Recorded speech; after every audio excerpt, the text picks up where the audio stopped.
राधे राधे दोस्तों। पौराणिक कथाओं के क्रम को आगे बढ़ाते हुए प्रस्तुत है आज की कथा आपके सामने कि शेर माँ दुर्गा की सवारी कैसे बना। शेर उनकी सवारी बनने के कारण ही माँ दुर्गा को शेरा वाली माता भी कहा जाता है। तो दोस्तों आज की कहानी इन्हीं के ऊपर है। कहानी पसंद आने पर लाइक शेयर सब्सक्राइब करना नहीं भूलें दोस्तों। तो चलिए कहानी को आगे बढ़ाते हैं। जब देवी पार्वती घोर तपस्या करके भगवान शिव को पति के रूप में पाने की कोशिश कर रही थीं, सालों तक तप करने के बाद माता पार्वती को भोले भंडारी अपनी पत्नी के रूप में अपना लेते हैं। इसी बीच तपस्या की वजह से माँ पार्वती का रंग काफ़ी काला पड़ गया था। एक दिन ऐसे ही बातचीत के दौरान भगवान शिव माँ पार्वती को काली कह देते हैं। यह बात उन्हें पसंद नहीं आती।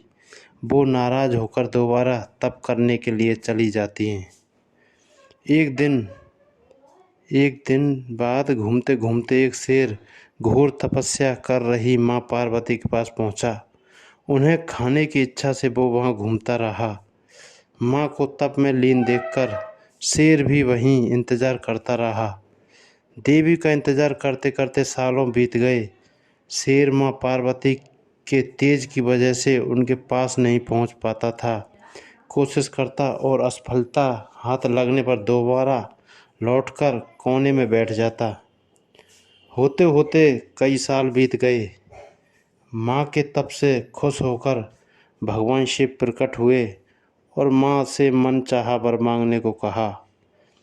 देवी पार्वती अपना गोरा रंग वापस करना चाहती थीं। भगवान ने आशीर्वाद दिया और वहाँ से चले गए। वरदान मिलते ही माँ पार्वती नहाने के लिए चली गईं। नहाते ही उनके शरीर से एक और देवी का जन्म हुआ, जिनका नाम कौशिकी पड़ा। उनके शरीर से काला रंग भी निकल गया था और माँ का रंग पहले की तरह ही साफ हो गया।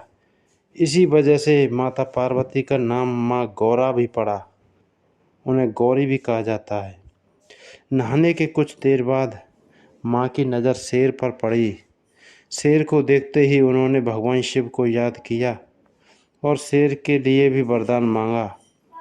माँ पार्वती ने भगवान से कहा, हे नाथ, यह शेर सालों से मुझे भोजन के रूप में ग्रहण करने के लिए इंतज़ार कर रहा था। मेरे पूरे तप के दौरान यह यहीं था। जितना तप मैंने किया है उतनी ही तपस्या इसने भी की है। इसी वजह से अब वरदान के रूप में इस शेर को मेरी सवारी बना दीजिए।